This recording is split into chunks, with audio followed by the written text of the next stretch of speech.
Hello everyone. आज हम लोग सीखेंगे बैंकिंग। बैंकिंग में बहुत सारे टाइप्स के अकाउंट्स होते हैं, लेकिन हम लोग आज बात करेंगे रेकरिंग अकाउंट के बारे में, जिसको हम लोग क्यूमुलेटिव अकाउंट भी बोलते हैं। अब आप सोच रहे होंगे रेकरिंग अकाउंट होता क्या है। My dear students, recurring account में मान लीजिए आप ₹500 करके पर मंथ आप जमा करते हैं। मान लीजिए आप 1 साल तक के लिए जमा करते हैं, तो एवरी मंथ आप जमा कर रहे हैं। सो फर्स्ट मंथ, फिर सेकेंड मंथ, फिर थर्ड मंथ, इस तरह से आप जमा करते जाते हैं 12 मंथ्स के लिए। अब देखिए होता क्या है, इसका एक फॉर्मूला होता है। तो फॉर्मूला इसको सारे पर मंथ का इंटरेस्ट को ऐड करने से क्या होता है, ये बहुत लेंदी प्रोसेस हो जाएगा, इसलिए एक फॉर्मूला होता है। ये फॉर्मूला है n इंटू n प्लस 1/2। देखिए ये फॉर्मूला को मैं जनरेट करके दिखाता हूं।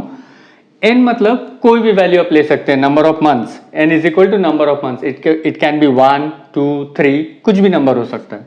मान लीजिए हम लोग लेते हैं 1, सो ये हो जाएगा 1 प्लस 1, यहाँ पे 2 आया, 2/2 मतलब 1, ये 1 आया। अब देखिए ये 1 और 2 को ऐड करेंगे तो हम लोग को मिलेगा 3। अब n का वैल्यू हम लोग क्या करेंगे, 2 पुट करेंगे।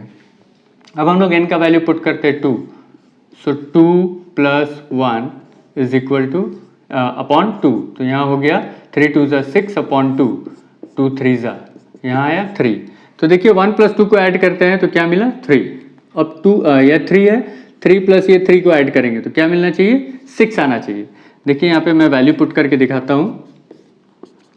n का वैल्यू 3, सो यहाँ हो गया 3 प्लस 1/2, तो ये हो गया 4 3 ज़ा 12/2, ये हो गया 6।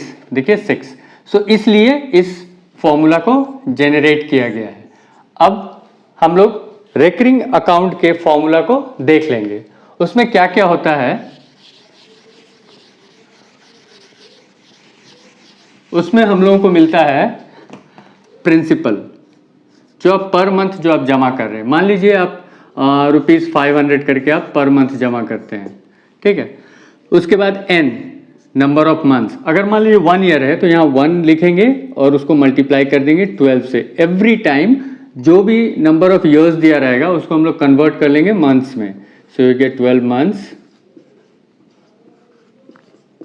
उसके बाद मान लीजिए रेट ऑफ इंटरेस्ट अगर दिया हुआ 5% per annum. Per annum, annum means year, so per annum. अब आपको फाइंड करना है इंटरेस्ट। क्वेश्चन में आप देखिएगा, जब भी आप क्वेश्चंस को देखिएगा, क्वेश्चंस में ये 4 वेरिएबल्स होंगे और साथ में एक आता है मैच्योर्ड वैल्यू और मैच्योरिटी वैल्यू, जिसका फॉर्मूला है principal into n। Y n, क्योंकि आप एवरी मंथ जमा कर रहे हैं, कितने महीने के लिए जमा कर रहे हैं, प्लस जो बैंक आपको इंटरेस्ट देता है। जब ये दोनों को हम ऐड करते हैं तो हमको क्या मिलता है, मैच्योर्ड वैल्यू मिलता है। अब आप ध्यान से देखिएगा, अगर किसी भी तरह का क्वेश्चन रहेगा बैंकिंग में तो आप देखिएगा ये 4 वेरिएबल ही आपको मिलेंगे, जिसमें से 3 नोन रहेगा, 1 अननोन रहेगा। जरूरी नहीं है कि इंटरेस्ट फाइंड करने बोले, हो सकता है कभी आपको ये 3 वेरिएबल दे दे, रेट खोजना है, कभी आपको कोई भी 3 वेरिएबल दिया हुआ रहेगा और एक को खोजना है। कभी कभी देखिएगा 2 वेरिएबल है और 2 नहीं है, तो ऐसा नहीं है कि थर्ड वाला वेरिएबल वहां पर अवेलेबल नहीं है, बस उसको हम लोग को फाइंड आउट करना है, खोजना है, वहीं पे छिपा रहता है। सो फॉर्मूला होता है इंटरेस्ट का, रेकरिंग अकाउंट के इंटरेस्ट का फॉर्मूला होता है principal into number of months into n plus 1/2। और सिंस ये मंथ्स में है, इसको ईयर में कन्वर्ट करने के लिए हम लोग 12 से डिवाइड करते हैं इंटू r/100।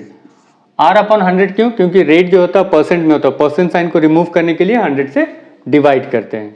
अब देखिए प्रिंसिपल है 500, let's put the value multiplied by n है 12, सो 12 इंटू 13 हो जाएगा यहाँ पे, इंटू r कितना था 5/2 इंटू 12 इंटू 100। यहाँ से 2 zeros, यहाँ से 2 zeros कैंसिल, 12 और 12 कैंसिल हो गया। अभी देखिए आया 5 5 ज़ा 25 मल्टीप्लाइड बाई 13 और नीचे आया 2, सो 5 3 ज़ा 75 कैरिड 7, 25 वन ज़ा 25 एंड 7 32 अपॉन 2। इसको हम लोग डिवाइड कर लेंगे तो ये हो जाएगा रुपीज़, 2 वन ज़ा 2, 2 6 ज़ा 12, 2 2 ज़ा 4.50। सो ये हो गया हम लोग का इंटरेस्ट। अब ये इंटरेस्ट को at the end of the year जब आप अपना पैसा विड्रॉ कीजिएगा तो आपने जमा किया था 500 रुपीज़ पर मंथ, आपने कितने महीने के लिए जमा किया है, you have deposited for 12 months, और प्लस जो बैंक आपको इंटरेस्ट दे रहा है ये इंटरेस्ट दैट इज 162.50। तो ये हो गया यहाँ पर 6000 प्लस 162.50 इज इक्वल टू 6162.50। ये हो गया आपका आंसर, ये मेच्योर्ड वैल्यू। जब आपको क्वेश्चन पूछेगा matured value then you have to give this, और अगर पूछता है इंटरेस्ट तो आपको लिखना है ये। ओके तरफ क्वेश्चन नंबर 2 में देखिए, प्रिंसिपल मतलब पर मंथ एक पर्सन जमा करता है ₹1000, एन दिया हुआ 2 ईयर्स, तो इसको ईयर्स में नहीं छोड़ सकते, जैसे मैंने आपको बताया हमेशा इसको कन्वर्ट कर लेना है मंथ्स में। So multiplied by 12 is equal to 24 months. Rate of interest 6% per annum दिया हुआ है। क्वेश्चन पूछ रहा है find the interest and matured value. So पहले इंटरेस्ट खोजेंगे, उसके बाद मेच्योर्ड वैल्यू को ऐड करके खोज लेंगे।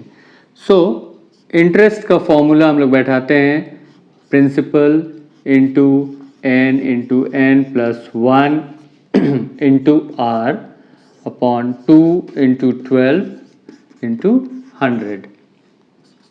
Principal 1000 multiplied by n is 24 multiplied by 25।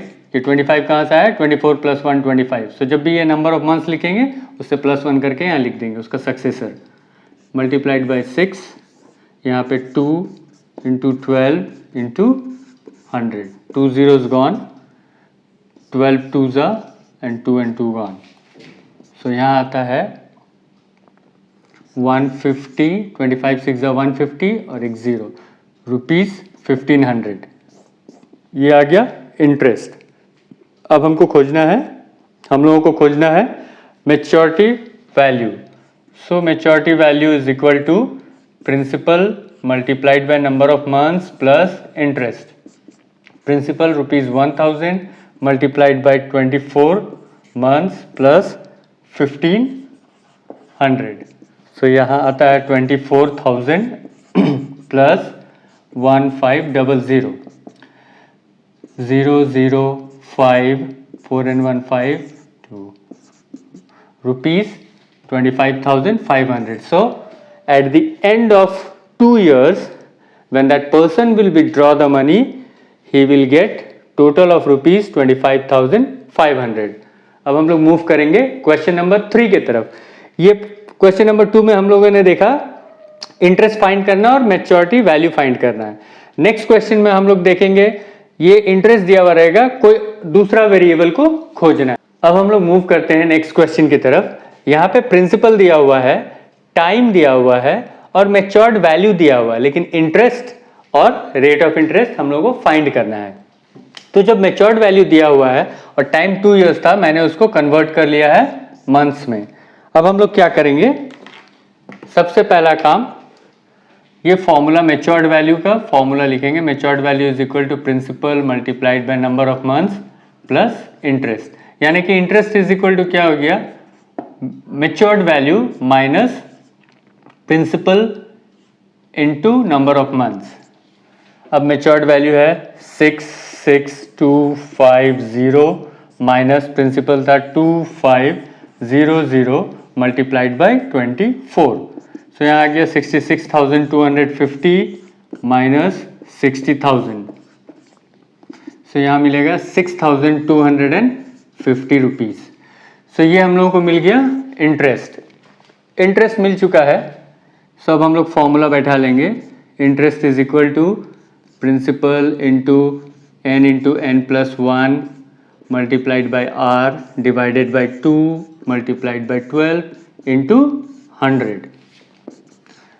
अब इंटरेस्ट है 6250, सिर्फ वैल्यू पुट करना है। प्रिंसिपल है 2500 multiplied by 24 into 25 into R खोजना है, अपॉन 2 इंटू 12 इंटू 100। यहाँ से 2 zeros कैंसिल, 24 2 जा और 2 और 2 कैंसिल। सो हम लोगों के पास बचता है R इज इक्वल टू 6250 और ये सारे नंबर्स नीचे आ जाएंगे, 25 मल्टीप्लाइड बाय 25। सो हम लोग को मिलता है 6250 अपॉन 625। इसको रिड्यूस कर देंगे, we will get 10। So answer will be 10% per annum. अब हम लोग नेक्स्ट क्वेश्चन की तरफ मूव करेंगे, जहां पे हम लोग फाइंड करेंगे टाइम। अब इस सम्स में हम लोग देखेंगे, यहाँ पे प्रिंसिपल दिया हुआ है, इंटरेस्ट दिया हुआ है, रेट ऑफ इंटरेस्ट दिया हुआ है, टाइम खोजना है। सेम फॉर्मूला लगाते हैं हम लोग, इंटरेस्ट का formula I is equal to P into n plus 1 into R upon 2 into 12 into 100। So I is equal to 5550, principal है 1000 मल्टीप्लाइड बाय n दिया हुआ नहीं है, सो हम लोग ऐसे ही लिख देंगे n इंटू n प्लस 1 और R is 10% per annum divided by 2 into 12 into 100। So 10 10 10 10 gone from here. अब हम लोग देखते हैं, यहाँ होगा n इंटू n प्लस 1, इसको पूरा इधर ले आए, is equal to 5550 multiplied by 2 into 12 that is 24 upon, और ऊपर में 100 है, that will come down 100। So 0 0 gone, 5 2 जा 10, 5 1 जा 5 1 जा 5 1 जा 2 12 जा। सो इसको हम लोग मल्टीप्लाई कर लेंगे, n into n plus 1 is equal to 12 1 जा 12 कैरिड 1, 12 1 जा 12 and 1 13 कैरिड 1, 12 1 जा 12 and 1 13। अब इसको क्या करते हैं हम लोग, इसको मैं आपको शो करता हूं, ये मिडिल टर्म फैक्टराइजेशन होगा, इसको हम लोगों को मिडिल टर्म फैक्टराइजेशन कर लेना है। इसको मल्टीप्लाई करेंगे, n square plus n is equal to 1332। So n square plus n minus 1332 is equal to 0। जब इसको ब्रेक करेंगे तो we will get two factors, n square plus 37 n minus 36, 37 और 36 मिलेगा, 37xn minus 36n minus 1332 is equal to 0 equals, यहाँ से इन दोनों में n कॉमन लेंगे, तो यहाँ मिलेगा n प्लस 37 माइनस 36 कॉमन लेंगे, we will get n plus 37 is equal to 0। यहाँ लिखेंगे n प्लस 37, जो कॉमन होता है उसको एक बार लिख लेते हैं, और जो बचा हुआ है उसको नेक्स्ट में ब्रैकेट करके हम लोग लिख देते हैं, n minus 36 is equal to 0। अब हम लोग आइदर और करके वैल्यू फाइंड कर लेंगे, either n plus 37 is equal to 0, therefore n is equal to minus 37, और n minus 36 is equal to 0, therefore n is equal to 36।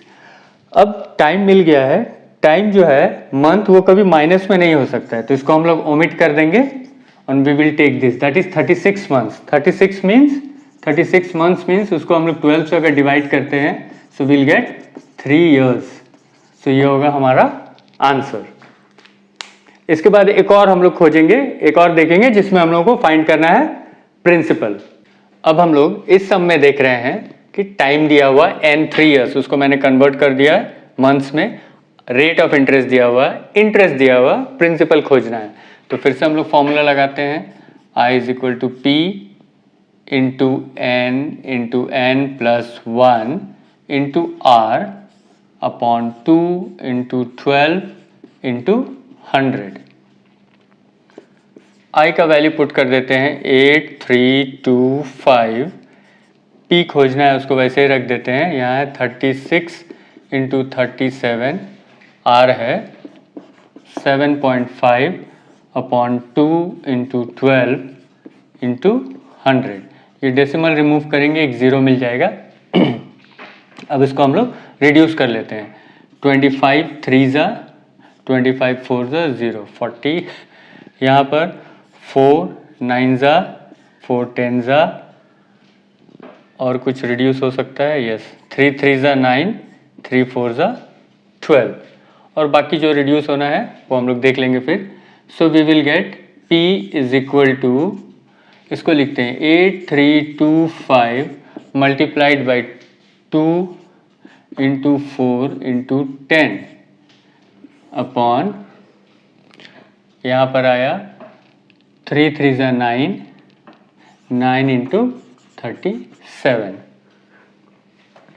अब हम लोग इसको मल्टीप्लाई करते हैं 8325 इंटू 2 4 ज़ा 8 एंड 10 80, 8 10 ज़ा 80, यहाँ 9 7 ज़ा 63, कैरिड 6, 9 3 ज़ा 27 एंड 6 33। इसको हम लोग 3 से रिड्यूस करेंगे, 3 1 ज़ा 3 1 ज़ा 3 1 ज़ा, यहाँ पे 3 2 ज़ा 6, 3 7 ज़ा 21, 3 7 ज़ा 21, 3 5 ज़ा 15। अब इसको हम लोग फिर से करते हैं, 3 3 ज़ा 9, 3 7 ज़ा 21, यहाँ पे ये जाएगा 3 9 ज़ा 27, 3 2 ज़ा 6, 3 5 ज़ा 15, और ये जाएगा 25 टाइम्स 25 मल्टीप्लाइड बाई 80, 25 8 ज़ा 200 and 10, सो ₹2000 पर मंथ करके जमा करना है। 3 years, that is 36 months, will give me the interest of ₹8,325। सो आशा करते हैं आप लोगों को वीडियो समझ में आया होगा। अगर कोई भी परेशानी हो, कोई भी दिक्कत हो, किसी भी तरह का कोई प्रॉब्लम हो, कमेंट करके पूछ सकते हैं, मैं आपको पूरी हेल्प करूंगा, पूरी कोशिश करूंगा कि आप लोगों का डाउट क्लियर हो जाए। Thank you so much.